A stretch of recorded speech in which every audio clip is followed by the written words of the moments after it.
Hey everybody, welcome back to episode 5 of Video Game Collectors on Call. As always, I'm Dr. Gamer Retro, and today I have a very special guest. This is Downstab, also known as Jason. Jason, how's it going today, man? Hey, it's good. Thank you for having me on. And today's it's not bad. It's rainy outside, so that's unique for where I am. But yeah, that's where we are.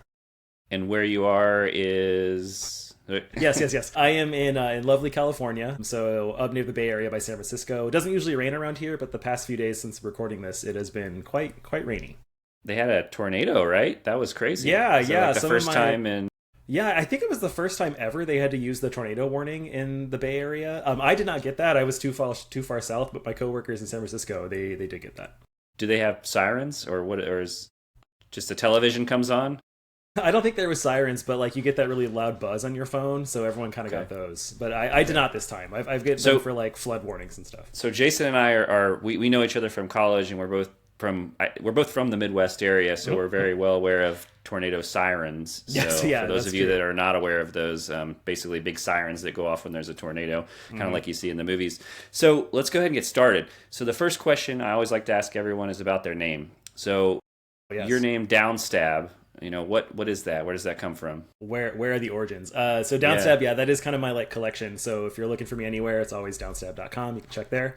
And before we met in college, I had a group of friends in high school and elementary school that we kind of grew up and played a lot of games. And if you're familiar with the Smash Brothers series, Uh-huh.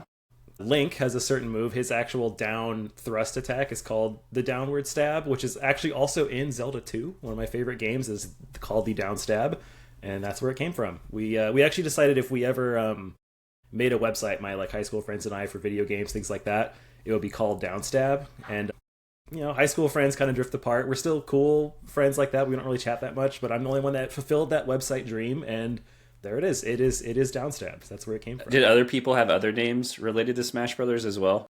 Man, I do not know. I feel like maybe I think the only other thing I can think of was Game Gear came up quite a lot, so I wondered if like there would be some affiliation with that, but no, it always stuck with Downstab. That was the one. And that's the actual name of the move, or that's just what you guys called it? If you I look in think like the in the manual or instruction whatever. manual, Yeah, I think yeah. in Smash, I want to say it might just be called like the downward thrust or something like that, but I do Okay. think in Zelda 2 when you unlock it, it is called Downstab. So Okay, there is and it's there is stuck some with you ever credence to it. since. Very Yeah, cool. it did. I mean, that's been like, man, 20 years, and I was like, yeah, Wow. that's the name. That's what it's going to be. So you obviously have a lot of games. I've been to your house. I've seen them. Mm. When did you? And it seems like you've always had a lot of games. I remember in college Yeah. you would always collect more, and you're like, oh, this is just a small portion of what I have. When did you start collecting? And the answer may have been from the day I bought my very first video game. Yeah, it might have been.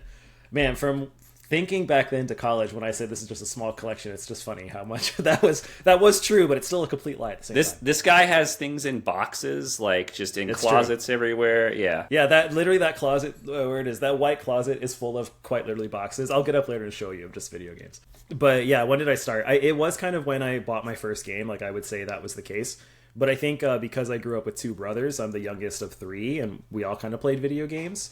So I always had them kind of in mind. My oldest brother went off to college, took his Nintendo 64 with him, and so I would lose access to some video games. One of them ended up being Mario Kart 64, which is one of the first ones that I had purchased, like with my own money that I earned. And of course, I let him borrow it. Like, yeah, take it.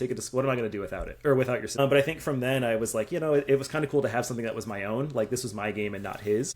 As that kind of progressed, fortunate enough, my hometown had a local video game store, and it was a Game Crazy. If people remember Game Crazies, they were awesome. And I think as I started to get money, it was right around that time the PS1 was kind of going away and the PS2 came out. And so you started to get a lot of cheaper games, like games that were normally $50 down to 10, 5, 4, 3, 2.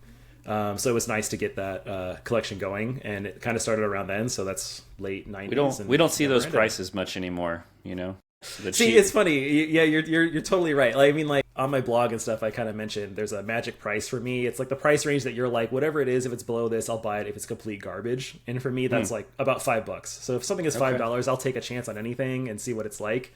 And yeah, you don't see too many games that are of quality for that price anymore. But Yeah, for that is sure. where it starts. What about you? You have an Instagram account, but you haven't always had that Downstab account. When did you decide I want to share my collection with the world, and tell me about that thought process?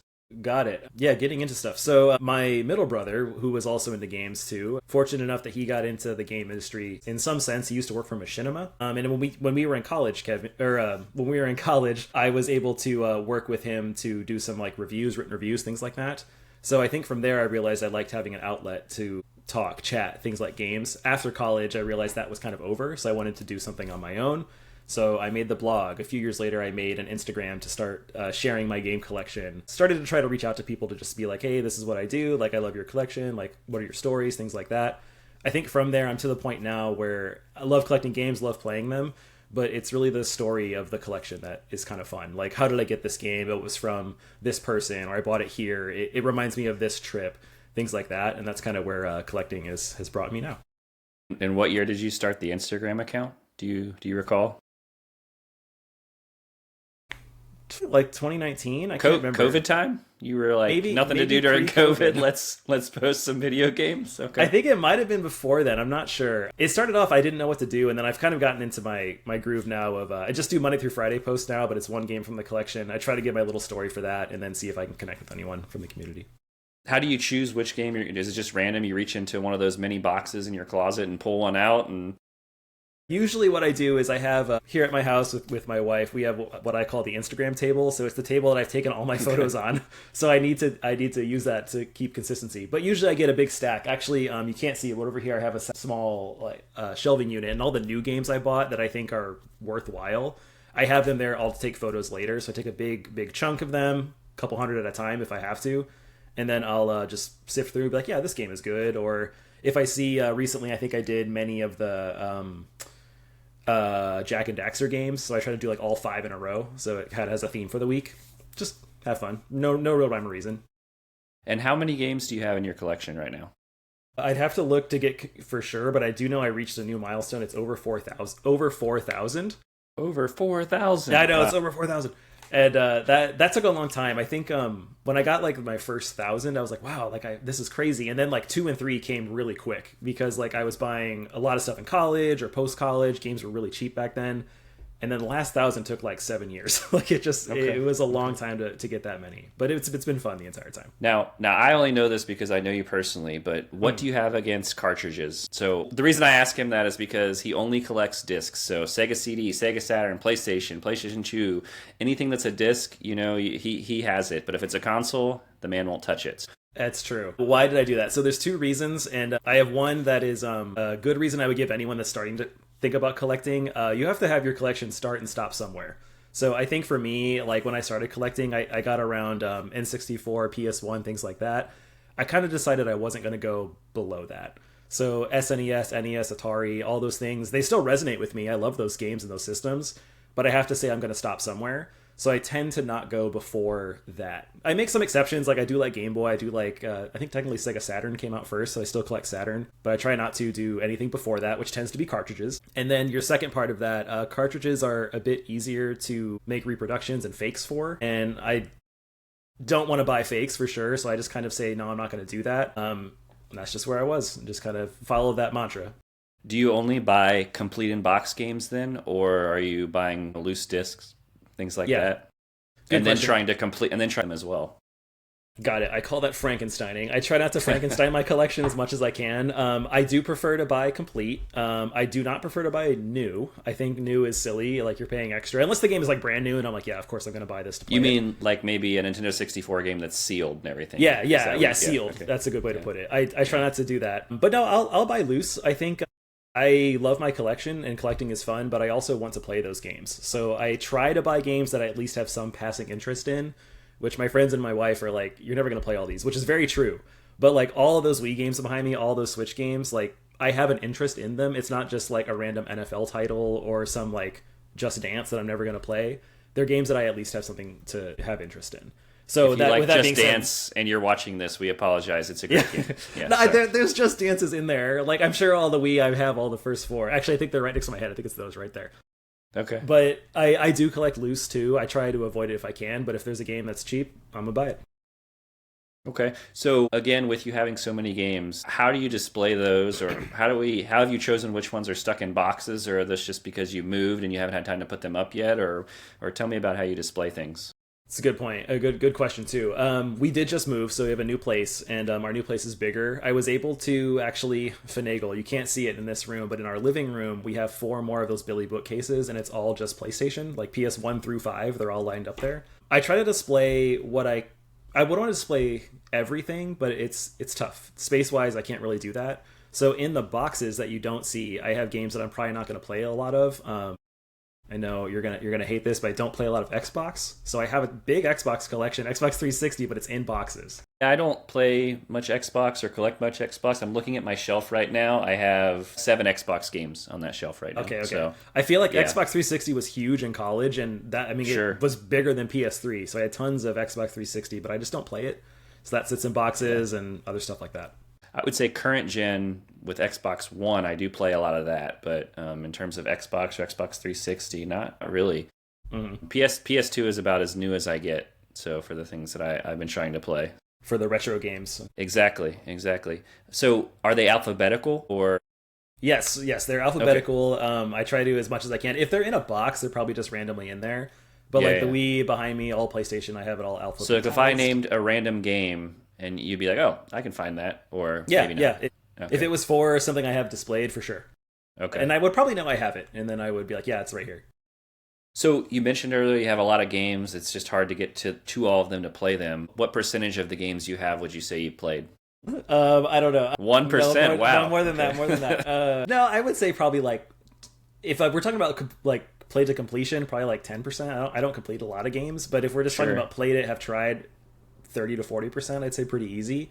A lot of the games we'll try for at least a little bit of time, which is kind of nice for retro games because that's all you really need. Like some games are only going to be fun for like a couple hours because that's all they're supposed to do. So you can pop in with a friend, then you're done, go to the next one, and you're done. Find a few gems that you come back to a few weeks later, and there you go. Absolutely.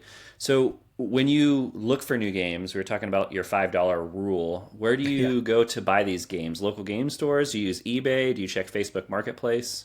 Yeah, all the above. I think I was spoiled in college. I think there was a nice selection of used games, and I don't really have that anymore where I am. To be fair, the Bay Area does have many good stores. I've been there. Great. They do, yeah. Yes, they do. And I think maybe I'm a little cheap or I'm a little more conscious with my money, so I don't spend a lot at those. But there are some local ones I do like. Like I hit up a local place for their Black Friday sales, was fantastic. Other than that, I typically scrounge through Facebook Marketplace, Craigslist, things like that. If friends are like, hey, I got games, do you want them? Like, yeah, I'll take them.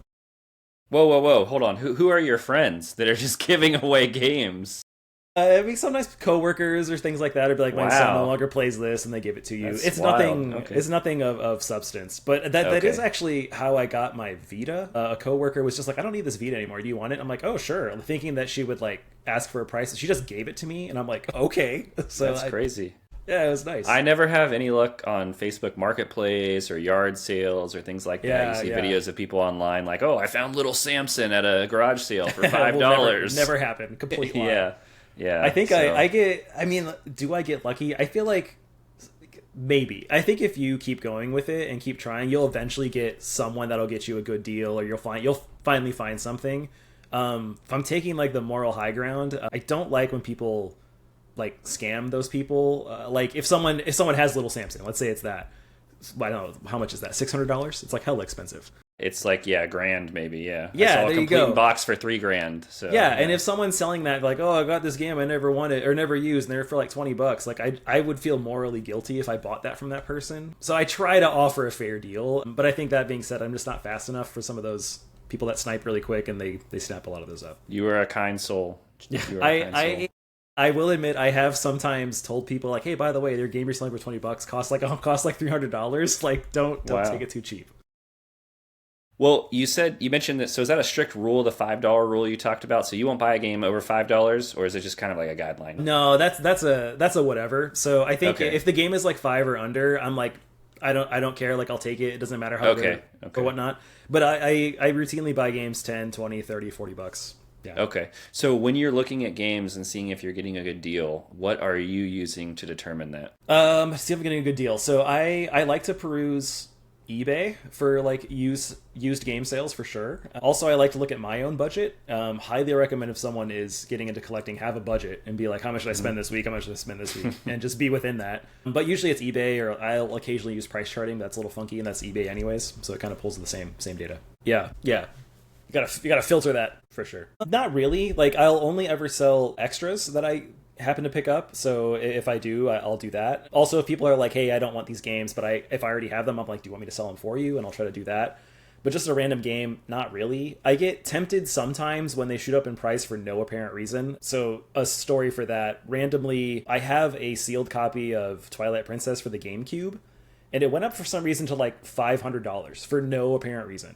So I was like, I should sell this and then just buy a used copy for like $100 and like pocket the rest. I ended up not doing that, but like if something like that happens, I'd probably think about it. Otherwise, I'm just selling duplicates that I just don't really need. Do you have any other sealed games, or just that one? I do. I have quite a few. I think that that one stands out as a higher one. I think in terms of like the most expensive one I know I have, it's called Alien Chaos 3D. It's for the 3DS. I do have that sealed. I think that's $600 or $700. It's pretty pricey. And now, I bought it. It was part of my magic price. It was $5 at this local game store. Wow. And I'm like, I'll take a chance. And there it was. How long ago was that? Man, that was in like 2013. It was a while ago. Wow. I had moved to California and then went back to my hometown, and the store was there, and I'm like, I'll take it. I wonder if they do they even know they had it? I wonder if they knew they had it. You should have told him it was worth more. You know, like you said. Well, see, I think at the time, I don't think it was. At that time, it wasn't. Okay. Yeah, because the 3DS was like still a new system. Well, not new, but it was still right. out. Right. Okay. No, that's fair. So the ones you have that are sealed, do you also have unsealed copies so you can actually play it, or? Yeah, sometimes we do. I think I know specifically I have Tulip, which is a PS2 game. My wife actually had it sealed, and I had a used copy, so we do have both, so that we can kind of try both. A couple other ones I do have that, but I'm fine with having one or the other. There's been some games that some of my friends are like, hey, can I play that? And it's like, I don't know, a PS2 game that's sealed, and I'm like, yeah, just open it. Like I have them to play them, like I don't mind. Right. The only exception would be some really expensive ones. Like my brother did buy me God Hand on PS2, which is still sealed, maybe 100-ish bucks. And if I can buy that online for like $5 downloadable, we'll just play that instead. But other stuff, 20, 30, 40, 50 bucks, yeah, pop it open, just play it. So what game in your collection would you say is your most prized possession? Let's say your house catches on fire, God forbid, and you only have enough time to grab one game and run outside. So I love my collection, and I think I would probably let it all burn if it was my life or the collection. But if I could pick one, man, what game means a lot to me? You know, it's funny. It's kind of recent, and it could be because I'm seeing it right here, but they re-released Super Mario RPG on the Switch. And I have that, so it would probably be that game. And it's kind of because I kind of trace a few of my like gaming origins to some old stories when I was growing up. And my cousin and I played that when I visited him in Pennsylvania on the Super Nintendo. So this is back in like 94-ish, whenever that came out. Unfortunately, he has passed away from a drunk driving accident. But that game, I feel like, had such an impact on me. When that new one came out, I had to have it because like it reminded me of him. And I think that game I'll always cherish. Like, doesn't need to be the Switch version, but just this game reminds me of him. Like, that legacy continues, and I know that I found an appreciation for RPGs 100% because of that game. So I think that one has some special meaning to me. Thank you. Yeah. It was nothing to do with Elden Ring or any of that game. I can't do those. Greatest memories. Did you play Elden Ring? I don't think you No, I ever don't. It, it's on my, like, I'm interested because I do not like those types of games, like Dark Souls and stuff just beat the crap out of me, and I don't want to do that. But I did. Bloodborne was fine, so if it's more action-y, maybe I'm cool with it. I played it, and I liked it, and I typically don't like those kind of games. So. Yeah. In fact, there's a new one coming out soon as well. I don't know if you saw true. The trailers. From this recording, it just came out. Man, I think my mind is going to Perfect Dark for some reason. So I grew up playing N64, like I was saying too, among others. And my best friend at the time is still one of my best friends now. He and I played Perfect Dark a lot, like a ton. And just if you're not familiar, it's from Rare, the guys that made GoldenEye. Essentially, they made a sequel, Perfect Dark. It's better in every conceivable way. Fight me. And it just that I got really good at that. And I just remember like knowing every level, every stage, all your sniper spots, where to throw proximity mines. Like that was like an artist. Like it was so fun to play that game.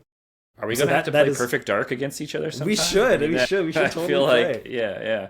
So, Yeah, that so game is Jason good. is saying he was the GOAT of Perfect Dark. I was guess, I is was the what- goat. I liked it. I like to think I was good. I'm sure I'm a scrub now. Outside of that, Yeah. I do think another special achievement. It's gonna sound super corny, but the first game I know I beat was Kirby's Dream Land on the Game Boy, and I think being able to pull the credits for a game is kind of cool.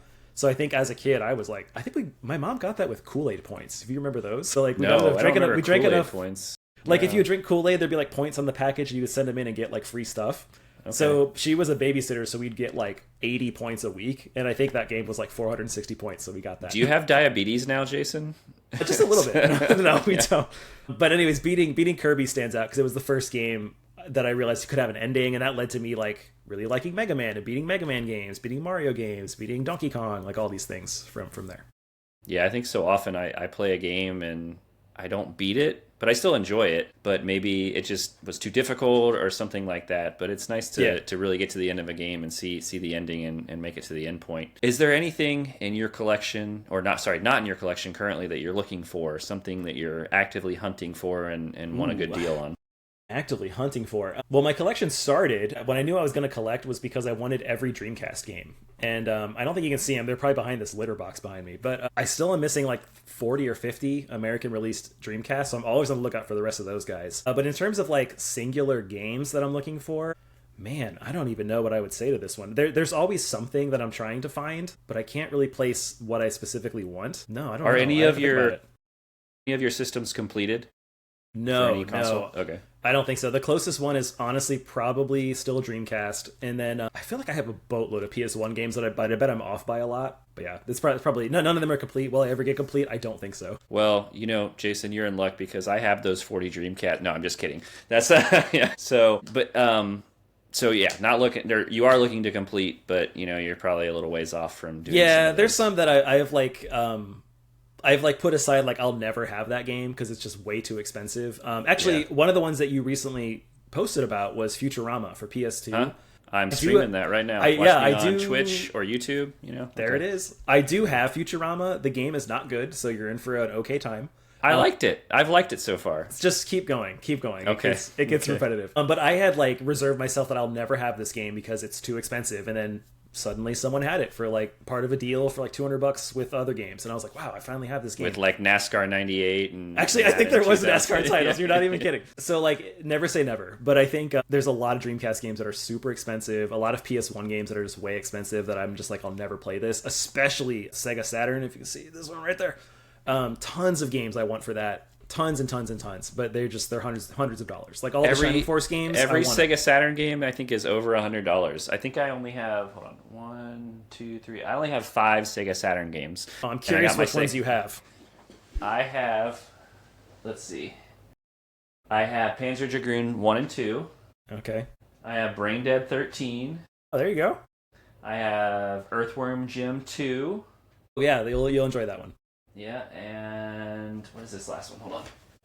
Of course, I have Resident Evil for Sega Saturn. There you go. Only because I have to get every Resident Evil for every system ever made because it's the greatest franchise that ever existed. Ooh, so see now you have to get the Gamecom version. Did you know that existed? I'm pretty sure that's what it is. I saw it on eBay actually. Yeah. It's going to be complete garbage, but I hope you find it. Yeah. No, I thought about buying it, but I was like, well, I'm never going to play it. I mean, so I kind of want to be able to play it. Yeah, I kind of want to buy the ones that I can actually play, but... Fair. All right, now we're going to move on to some controversial questions. I'm ready. All right. Hit me up. All right. What are your thoughts on game grading? He knew it was coming. I did. I watched your previous podcast. I'm like, he's going to ask me this.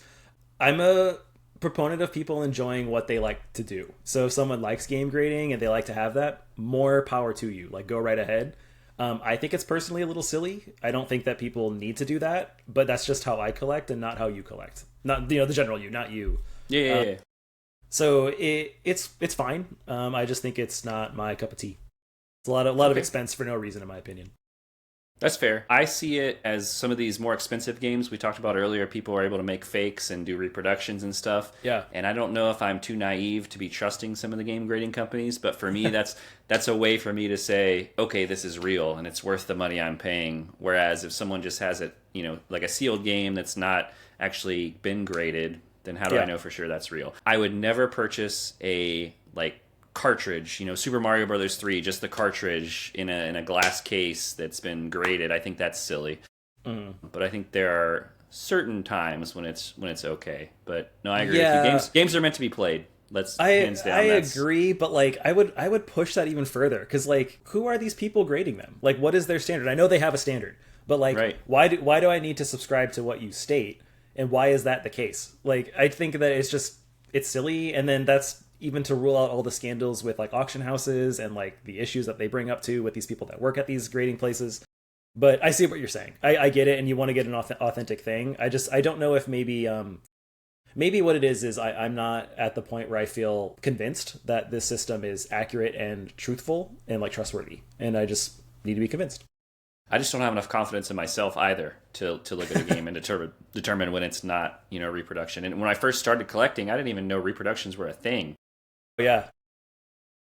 I was so naive to think that someone would actually make a fake, Nintendo 64 game and pass it off as an original, that I bought, Mario Kart or Smash Brothers, and those were all reproduction cartridges, and I was like, oh, it's only $20? Whoa, that's cool. I'll take it. So that was, a mistake I made when I first started. So hopefully those of you watching don't also make that mistake. Or maybe you do. Maybe you just care about playing the game and you don't want, an original. That's fine too. So some people are completely okay with reproductions, but... What about restored games? So maybe, and you don't collect cartridges, so this might be a difficult topic for you to discuss, but let's say, a Nintendo game that has the same board inside, but someone has redone the label, maybe cleaned up the plastic a little bit, and it's not... You were a philosophy major, right? So it's kind of like minor, but minor. Yes. Okay, so it's kind of like Theseus's ship, right? The ship. Yeah. So is it still his ship? Is it still the same game? So what are your thoughts on that? Okay, well, first off, Theseus's ship is unique. And for the listeners that do not know what that is, the idea, and correct me if I'm getting it wrong, but I'm pretty certain it's that, like, he goes to port and takes, like, one different thing from port to replace his ship, and he does that multiple times. And at what point is the ship no longer his ship, because it's... Right, it's no longer the original pieces. Yeah, that's the Theseus ship. I mean, that's cool. I think that I'm not opposed to that. I feel like, in a sense, that's game preservation, because, like, let's assume that your game is damaged and you only have the piece, you only have the board. Yeah, why not throw it in something? Make it usable, make it playable. I think I would say, in the same regard to reproductions, just state that's what it is. Like, don't lie and don't pass off something else. I think it's fine to be like, this is an original board, but this is a replaced case. Totally fine. And then please price it accordingly. But yeah, I'm okay with it. Do your local game stores clearly mark any reproduction cartridges? Or maybe they don't even have any, but do they mark them if they have them? They do. I think many don't have reproductions, but if they do, they're very clearly marked. And I trust the integrity of multiple of them to be like, yes, you're doing it right, as opposed to like someone accidentally trading in a repro and they didn't catch it. It happens. But every repro that comes in, they always do state that it's a reproduction, which I think is the right way to do it. No, I think it is. I've been to a couple places that have done that. I've been to other places where I've looked at cartridges that are in cases, and I've looked at it, and just being able to look through the glass case, I'm like, that doesn't look like it's a real, Yeah. I don't. What would you tell them? What do you think? Like, what do you think Yeah, it's funny. I think I'm kind of standoffish, so I probably wouldn't tell them. But I think if they were like, if someone was like trying to, actually if someone was about to buy it, and you're like, hold on, buddy, whoa. Yeah. When I was actually shopping a few weeks ago at a store that I don't like as much, I think the owner's a bit, but GameStop.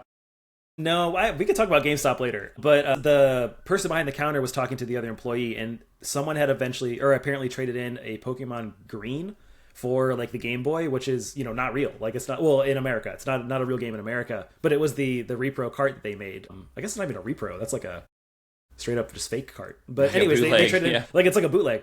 But they took it in, and I think that he did the right thing. Like, oh, it was part of a lot. We just bought them all. And then the guy was like, should we still sell it? He's like, yeah, sell it, but like, make sure it's stated that the game isn't real, but it'll run on original hardware, which I'm like, yes, that's the way to do it. Like, it's not a real game, but if I saw that, I would think about, that could be a cool price. Actually, that's reminding me, Dr. Gamer Retro. That's my name. I do have one repro fake game in my collection. I do have Thrill Kill on the PS1. I don't know if you know of that game. I don't think so. I know it was game. It's okay. It was kind of infamous because it was never released, because it got released as an adults only game. So they didn't take it, and it got canceled. But the game was totally done. Yeah, well, the Guy game got released, which is kind of Okay. bad. But this one was never came out because of it was too violent, which is by today's standards just not violent. Wow. Yeah. I randomly at a Goodwill store, someone had made it and traded it in, and on sitting on the shelf, there it was, PS1 Thrill Kill. Open it up, there's like full artwork inserts, all this stuff. And then the game is like a CDR. It just says like Thrill Kill. It's kind of funny. Wow. But it works. Like it works. My PS1 actually I have is modded so it can play those games. Okay. Yeah, it works. It was crazy. So the only fake game I have is that one, and I'm very happy to have it.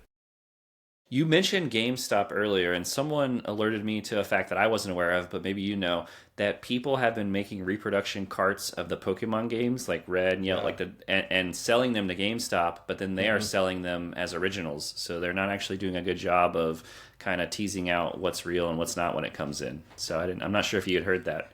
That's true. I've heard that, and if you're not on the r/game collecting Reddit on Reddit, you should be, because it's great. And I feel like every week there's a story or post about GameStop selling fake Pokemon games specifically. I get it; it's such a prime market. Like people buy what they know, and I'm sure you'll figure out. Or if you haven't, Nintendo just keeps price all the time, so people seek out Mario, Zelda, a Pokemon. So those games get copied all the time, and it's part of the reason why I don't want to collect them. It's just really tough, but yeah, it's hard to spot. I mean, unless you have a really good eye, you're not going to know because you physically have to open that bad boy up and look at that PCB, look at that board, and be like, "Hey, what is this?" And then I'm not going to tell this employee, "Hey, can I get that game and can I unscrew the back of it?" Like they're going to say no. So like I will often ask them to do this. So if it's if it's an expensive game where it's I'm paying quite a bit of money for something, I will ask them, say, "Hey, can you open this? Can I see the board?" And usually they're like, "Yeah, no problem." Especially retro game stores are very happy to do that. I've been to a couple games too where they'll even after they do that they'll put it in the console and say, "Look here, it works. Everything's good." So you can definitely find some pretty cool people. All right. I have some rapid fire questions for you now. Okay, you don't have to do one word answers. You can just answer and kind of explain yourself, but just give me some. These are just some quick questions. All right, favorite game of all time. God, my mind's going to Perfect Dark. I usually list it there because I think it's hard to answer that if you play a lot of games. So I usually keep a collection. So if it's not Perfect Dark, it's probably Mega Man 3. If it's not any of those, I do also really like Final Fantasy 9. So those three. Would it be different if I asked you the question, what's the best game of all time? Best game of all time? Yeah. It's whatever. I mean, my mind. It's going to be a really silly answer. It's whatever game you enjoy playing. Like, so that is the best game ever. If I had to pick one, I play a lot of Overwatch. Overwatch is fantastic. Super Mario 64 is fantastic. Final Fantasy 4 or 2 on the SNES is fantastic. So those are all solid games. Okay, worst game you've ever played? God. I played this terrible game. It's behind me somewhere on the Wii. It's called Cook Wars. My friends and I grab some games sometimes that are just 4-player trash that we just want to like see. This game is just so bad. Like it's like a party game in a sense, but it's all like food themed. Load times are terrible. Graphics are disgusting. Gameplay is just non-responsive. It is awful. And I have to give special shout out if you have not played it to Kart Racing. It is atrocious. It has like some of the worst sound direction ever. Yeah, M&M's like the candies, the delicious candies.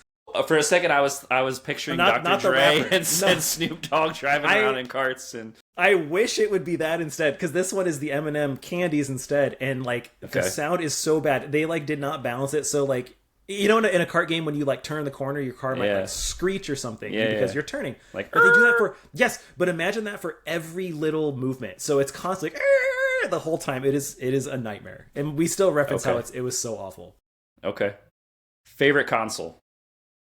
Oh man, that's probably going to be PS2. I think I collect a lot of PS2, PS1. I think I have more PS2s at this point, but the PS2 is a PS1, so you get that as well. Right. But there is a ton of amazing video games on PS2. I see you have a PlayStation shirt on. I hope you collect a lot for that, but no matter what you've liked nowadays, or even before that, PS2 has something that is right up your alley. What about least favorite console? Like that I collect for? Or just in general? that you own, yes. Least favorite. Well, I regret not buying an Atari Jaguar when I had a chance, so it probably would have been the Jaguar. But my least favorite, I don't give a lot of love to my PSP. I love the system. I just don't play it a lot, so I feel like I neglect that one the most. Oh, but I do have a GameCom. So like we referenced that earlier, so that's probably one of my least favorite because it just has nothing good on it. But I would say if I had to pick one, it's probably PSP because I don't give it enough love. All right, what about favorite video game character? Mega Man, hands down. Mega Man. Mega like Man. all Really? day long. And not even with Downstab. You'd think it would be like Link or something, but no, it's Yeah, always yeah, been yeah. Mega Man. Always Mega Man. I don't have my plushies here, but at my desk in my office at work, I have a couple plushies of video game characters, and Mega Man's definitely over there. What about favorite current gen console? So either the Switch, the Xbox One, or the current PlayStation. Yeah, PlayStation series for sure. So like PS4, PS5, we have both, but I think PS4 probably would take the cake if I had to pick one. Almost the same reason as PS2. There's too many good games. There's too many things. That system has, first off, an amazing controller, and then their online system is fantastic. It makes Switch completely blown out of the water, and I feel like, having only played Xbox for a hot minute, I think it is a better interface than Xbox. It just takes it. It's too good. Okay. How about your favorite multiplayer game of all time? Would it be Perfect Dark? Perfect Dark is really good. Yeah. I mean, I feel like from sheer hours, I have to mention Overwatch. I still play that game 8 years later. We're probably going to play tonight. Wow. Okay. And that game is multiplayer only, so Overwatch is great. Other favorite multiplayer game, though, man, I haven't talked about it yet, but Mario Kart is always fantastic. And my brothers and I played a ton of the WWF wrestling games on N64 growing up. Wow. Those were fantastic video games. If you haven't played them, they are very much worth it. Which was the first wrestling game where you could go in the crowd? Do you remember? There was one, and that was like so cool because you could suddenly jump over the railing and you could be in the crowd and you could do like a Stone Cold Stunner on somebody. Yeah, my mind is Was thinking that- it might have been WCW versus NWO, like versus the World or something like that. I think it was on PlayStation. If it wasn't, then it might have been from. Warzone. I think WWF Warzone. You can go out of the ring and maybe you can go into the stands. Okay. But I'm thinking of like WrestleMania 2000, No Mercy. Those games were Those were some solid games. Do they even make wrestling games anymore? I think they do, right? There's like a They do. WWE 2K24 or something. It's yearly, and I feel like it's lost some of its luster. That is definitely true. Man, I haven't even talked about like fighting games. Like every fighting game is fantastic as a multiplayer game. Like Mortal Kombat 2 is in my top 5 games of all time, so I got to give a shout out there too. Okay. And would you say, what's your favorite genre of games? Is it RPG? RPG probably. I don't play it as often, but like RPGs are just fantastic. I would say that ties with fighting games. Similar boat. I don't play them as often, but I will like. I've done enough where I feel like no matter what the game is, if it's those two genres, I'll probably enjoy it for what it is. So you'll find a ton of them in my collections. And if I'm playing a game that's not like a competitive game with my friends or some sort of party game multiplayer, it's probably a fighting game or an RPG. What's the funniest game you've ever played? Maybe the storyline is very comical or one of the characters. Funniest game? Wow, I've never been asked that question before. I'm asking the tough questions tonight. I know, this is hard. What game is funny? So I think mine for me would be Conker's Bad Fur Day. I think that game is just hilarious. I think everything from beginning to end, it's a fun game, and it's just had me laughing several times throughout the game. It's not necessarily funny, I suppose, but I have two answers. I haven't played Astrobot, but I do want to play it. But Astro's Playroom Game of the year, right? Yeah, I know. Astro's Playroom on PS5, like the demo game, was fantastic and like constantly made me like laugh and enjoy it, just because of the silly gaming shenanigans you get up to. Like that made me laugh a lot in terms of like just sheer funniness. But like a silly game. Honestly, Super Mario RPG is kind of funny. Like there's some moments in there that are just really silly, or the humor kind of hits. Dragon Quest has some fun to it. If you haven't played Dragon Quest 11, there's some legitimately funny scenes that like kind of make you laugh, and it's good. I like those. Okay. So I'm gonna try something new. I haven't tried this before, but I'm gonna name some games. Okay, and these are all multiplayer games. You're gonna tell me which character you're gonna pick if we're playing. Okay. All right. Mario Kart. Probably Luigi. Smash Brothers. And it can be any of the Smash Brothers. So you got to tell me which one. All right, I'll give you all of them. So in the original one, it's Samus. In Melee, it is Link.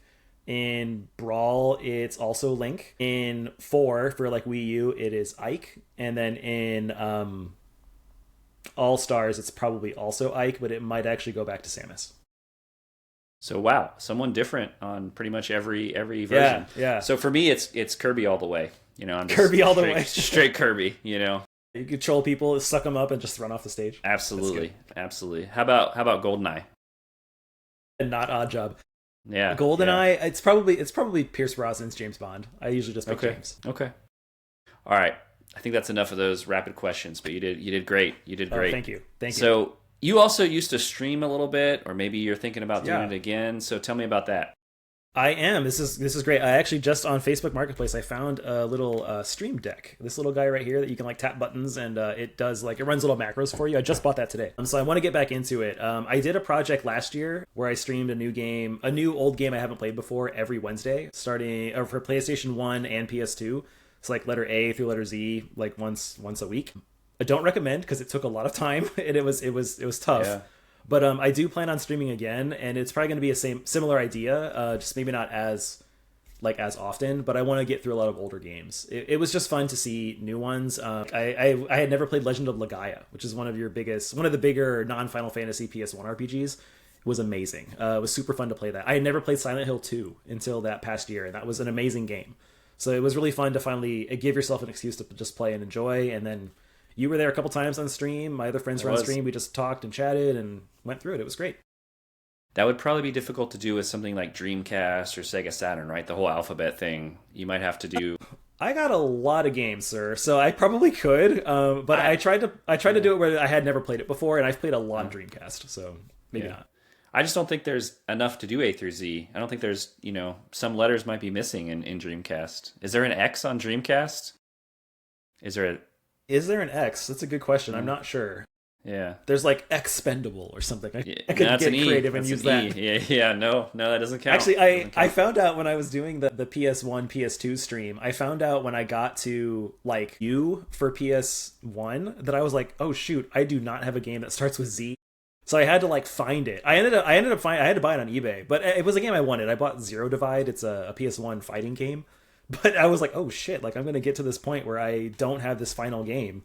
And I had to scrounge for it. But there you go, people. A little behind the scenes of how the drama. You don't know how people are struggling. You just think he plugs a game in and starts playing, but the pressures.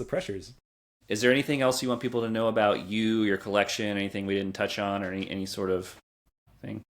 If you like to write, so if you want to read more about video games, stuff like that, I would love you to check out downstab.com. I don't mean to self-promote, but I just think perfectly, that's what this is for. So just before you go on, I started this as a way for people to kind of promote themselves, meet new people, and you may watch an episode and say, hey, I've never seen that guy before. He posts some cool stuff, so I'm going to follow him. He follows you, and I myself have met some cool people just by doing it. But I love that. Yeah. That's actually almost in line the same way with why I wanted to keep blogging. I only really got into games because of my brothers, for sure. But then I found a community online. Like I looked through GameSpot, not GameStop, but GameSpot.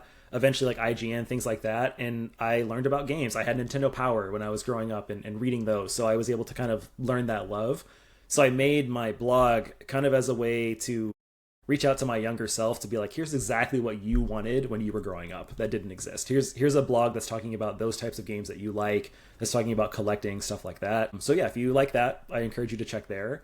Otherwise, I am a fan of just talking about games online. So I always post during the week. I'm happy to just chat and go from there. But yeah, that's where I am.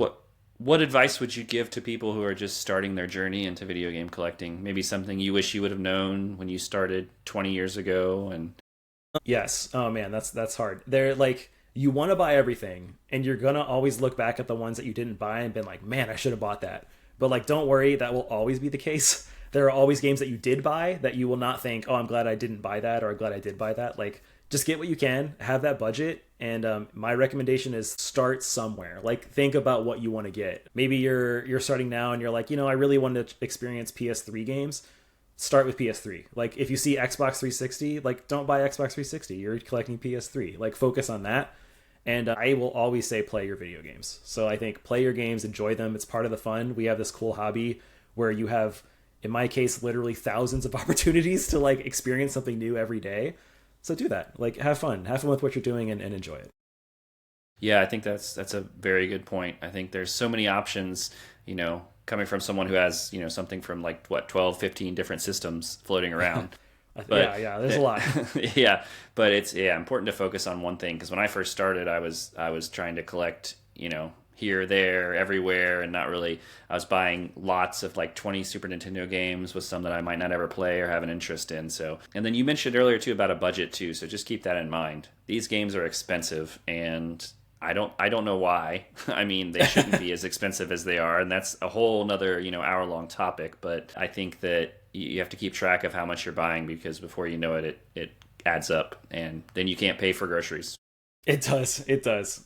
Yeah, I agree, and I think being smart about it is the way to go, and just have fun. I think that's why I keep collecting, and my purchases throughout the years have definitely gone up and down. Like, there's high months, there's low months, but I think the joy and passion is still there, and sometimes that's just chatting with folks on Instagram, or that's talking with you, or experiencing your collecting now, and like what that's like, and you're like a little baby collector, and I love that, and it makes me like feel like, oh cool, like we have this cool bond together. So that's fun. It's a great community that I hope can prosper and grow, and just keeps being inclusive and having new people join it. Yeah, I was telling someone the other day, I think there's no other sort of hobby or collecting hobby or whatever you will where it has this kind of cohesiveness and help. I've messaged people that I've never met in person and said, hey, this Nintendo DS is this much. Do you think that's a good deal? And like, I trust their opinion. And I think it was Atelier Ollie was on the show, and he was Ollie? the one that he was the one I had messaged about that. And like, I had never met him, but I trusted his opinion because he seemed to know what he was talking about. And he's like, no. He's like, I wouldn't buy that. He's like, it needs to be this. It needs to be this price. And I was like, sweet. Good man. Yeah. I do like to put out those little feelers. Like, someone has a nice post, I'm like, oh, I love this post. That game was great. And they respond back. I'm like, cool. Now I can start talking to you. But if they don't, I'm like, that's okay.